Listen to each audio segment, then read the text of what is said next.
Well, these are English Springer Spaniels. They're a very common gun dog, particularly in UK. They're used quite extensively here in Australia, along with a few other breeds. But I've had Springer Spaniels now since I was 12, over 50 years now anyway. They're predominantly a hunting dog, but they are excellent retrievers, are what you would call a rough shooting dog, so they do a little bit of everything.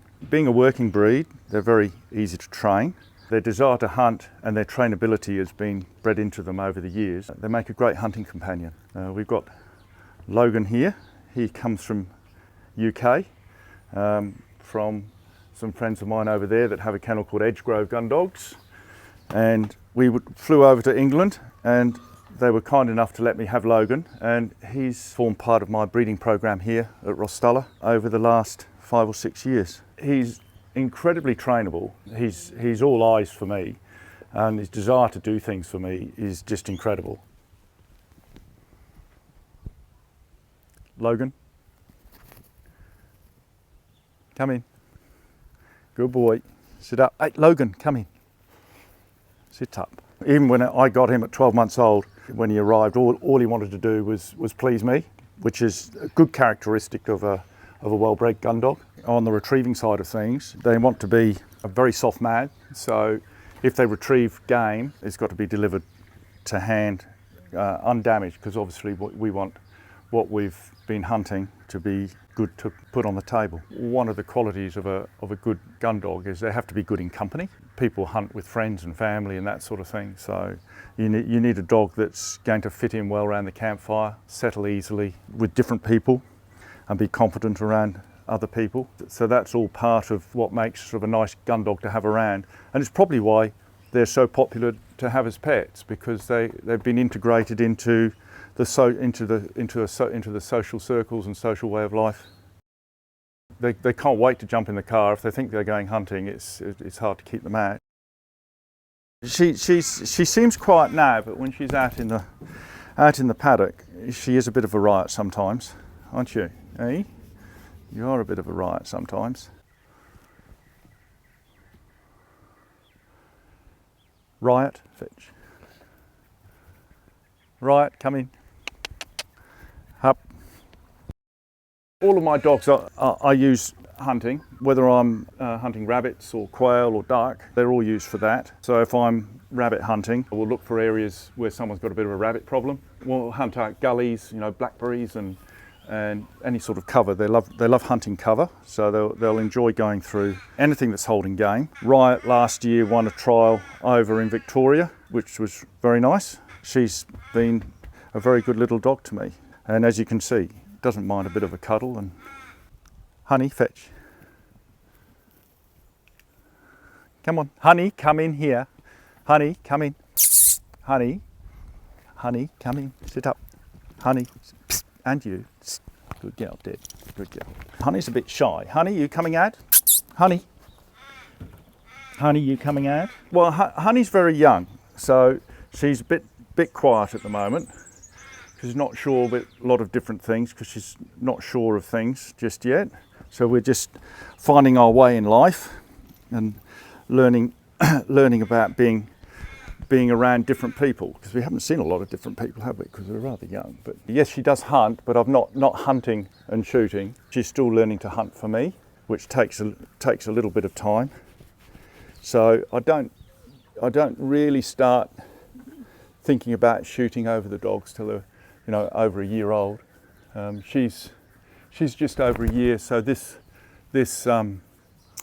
winter she'll get out and she'll make a start. But see, during the summer we can't do very much because of the grass seeds and the heat and snakes and things like that. So they just enjoy themselves during the summer and just relax in the backyard and do things that spaniels like doing.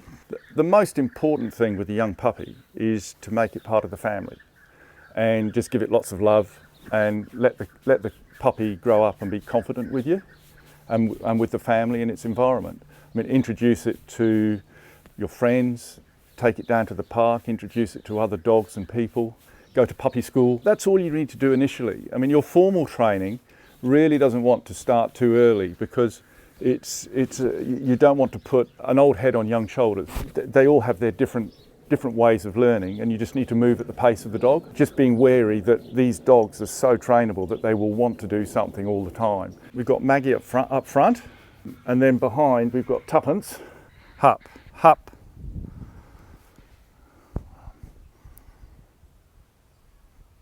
Tuppence. Here we go. Come in. Tuppence, come in. Sit up. I've just started shooting over her, so she's just finding her way, whereas Maggie's still a little bit young, so I'm not doing very much with her other than sort of basic things, the same as I do with Honey.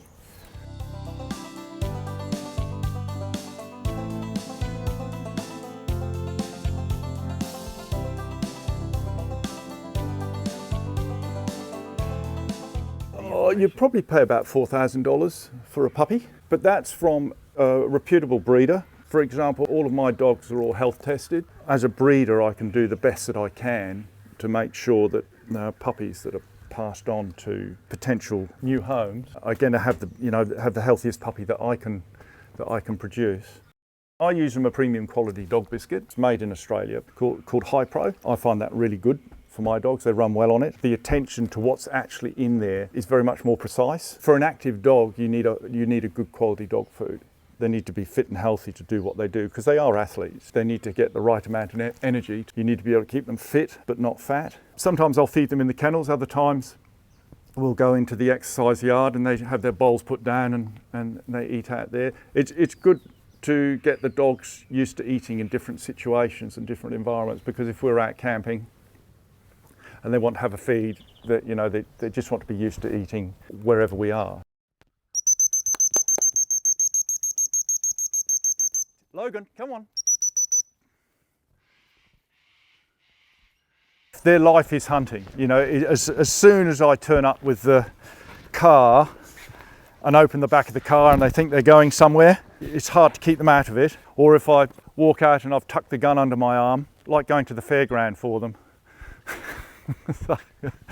But no, they love it. No, they do. It's their raison d'etre, as they say. Their reason to be. They love it. You can see with them just around me. I mean, if they didn't like being with me and doing what they do, they wouldn't be like this. I mean, you can tell they're wagging their tails permanently, and they're just happy dogs. Hello, Bonnie. Hello, sweetheart. Who's that? You just live on the lounge now. Yes. Lives on the lounge. I've seen in the big paddock. Yes.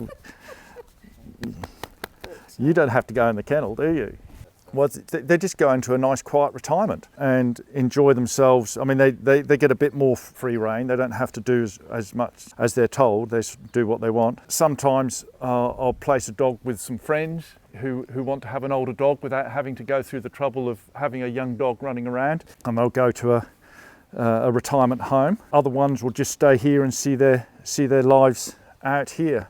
We've got an old gum tree in the paddock with some old friends buried underneath it, which is it's always a sad moment, but they're here with us, which is nice. So there's something special about old dogs. They are nice. They get to know you and they know how you do things and you know how they do things, and we don't expect anything more from each other, do we? The tennis ball. Yes, I know, you're a good girl. The kennel boxes are all insulated kennel boxes, keep them warm and cool. They've all got little heat pads in them, so that when they actually lie down on the pad, it warms up, so it keeps them warm during the winter. If I have the kennel doors open, they will just go into the kennel, go into their box or on top of their box, curl up and go to sleep, because it's their place, it's their safety zone. I mean, you can look at them now. I mean, you look at Logan now, he's quite happy. His eyes are sort of in total relaxed mode. He's just quite happy, just sitting in here, as is Riot and Tuppence. They're very, very relaxed in the kennel. They enjoy it, they switch off.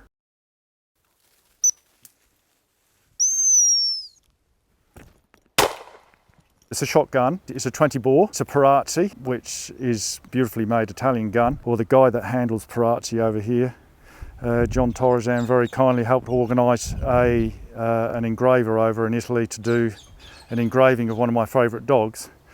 She was called Hazel. I sent them a photograph. From that, they did this beautiful engraving of one of my dogs. These are a lovely gun for shooting over dogs because they're fairly light. I've got Tuppence here. She's going to be introduced to a little bit more hunting and shooting this year, but this is an exercise I'll go through with her just without any game. I'm just going to hunt her through a little bit of cover, fire a shot, at which time she should sit, because part of the hunting exercise is that she should sit when the gun goes off, and then I'm going to throw a dummy for her to retrieve, having fired the shot. The dogs actually get very excited when they see the gun come out and they know there's going to be some hunting. They associate the gun with hunting and retrieving and doing what they were bred to do, so they love it. You'll see when the gun goes off, their ears will prick up and they'll look and they'll think, okay, it's time for me to do something, this is great. So they associate the gun with pleasure.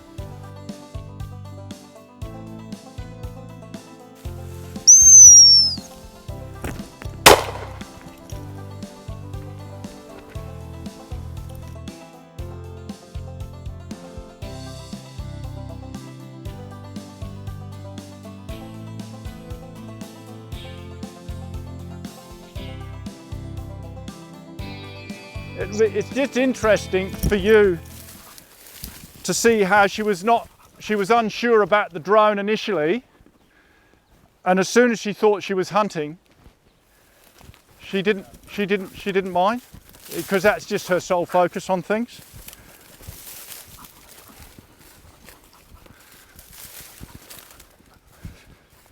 Good girl. Good girl.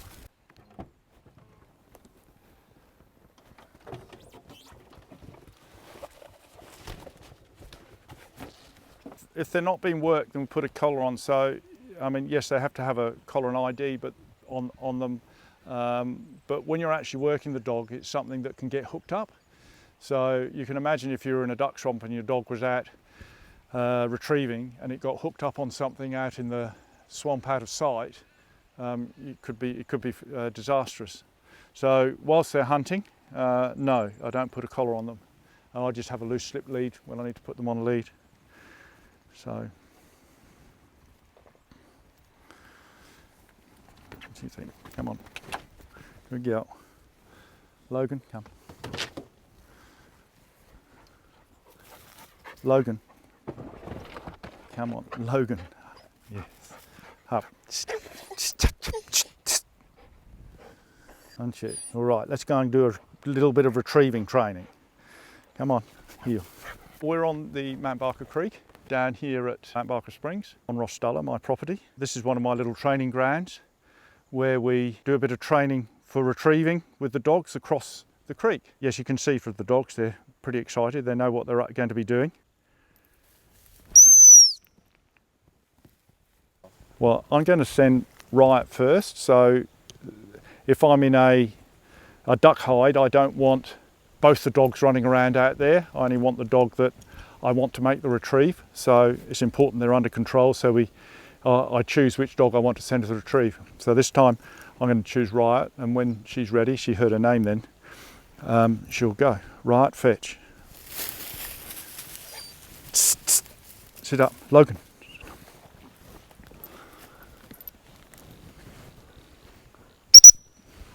Good girl.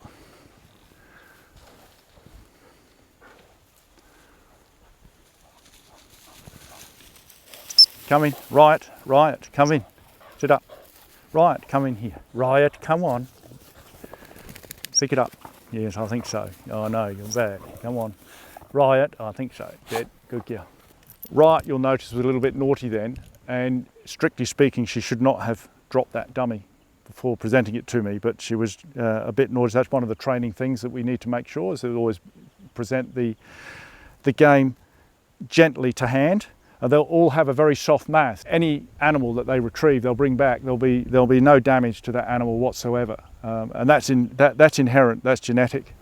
If you take some other breeds of dogs that are not gun dogs, they don't have that in them, in that they may crush the bird or rabbit that they're retrieving. But these will never do that. So we're going to have another go. We're going to give Logan a go now. Yeah.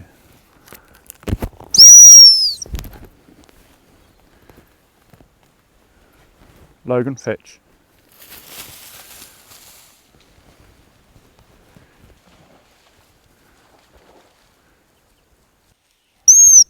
Go back.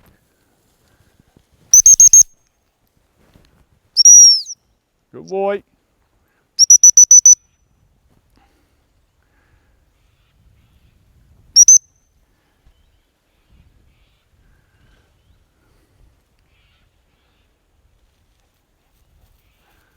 Come on, Logan, come in. Logan, come in. Sit up, up. Sit up, sit up.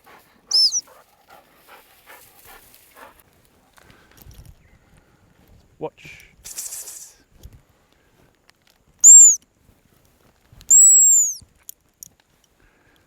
Right, fetch. Logan, you sit up there when you're told.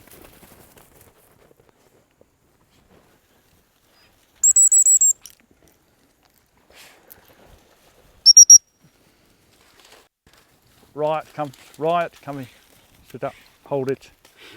Yeah, no, good girl. Here's a good girl. Sit there, okay, sit down.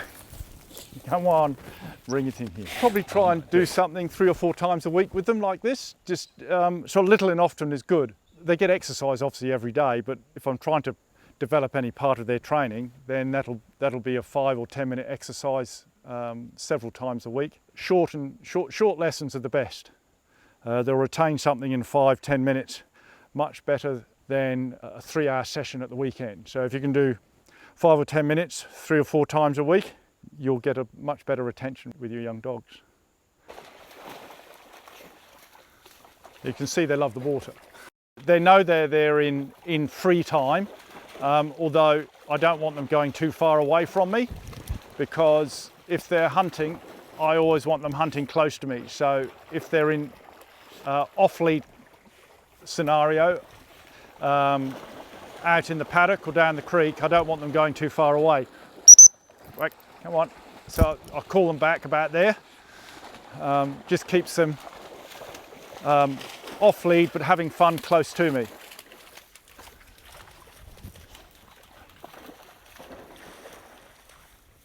Scent is everything for dogs. Right. So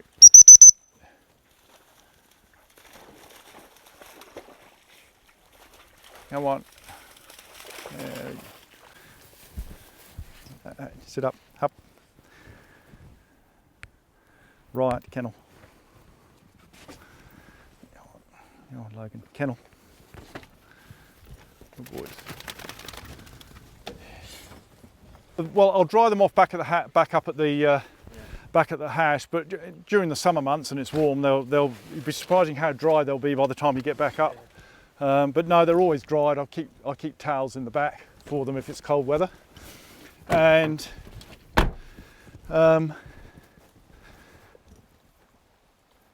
yes, no, they get very well looked after, this lot.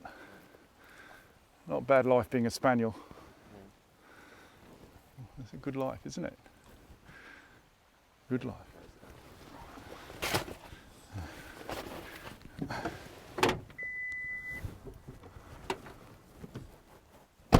These dogs here get very well looked after, and I love doing it because they give me so much pleasure, and it's always important to me to make sure that they're in the best of condition all of the time and well looked after, happy and comfortable, because they are, for me, part of my family. I enjoy doing this for them because they give me so much. I feel it's down to me to give them, or try and give them as much as they give me, because dogs give me that much pleasure. If they could reciprocate to the same amount, because the pleasure I get out of them is infinite. It's a lot of fun, and I can't imagine being without my dogs. Well, you reckon, Logan? Life's good, isn't it? Hey? You're a good lad. You're a good boy, aren't you? Hey? You're a beautiful boy, aren't you? Is that good? Says you can keep doing that.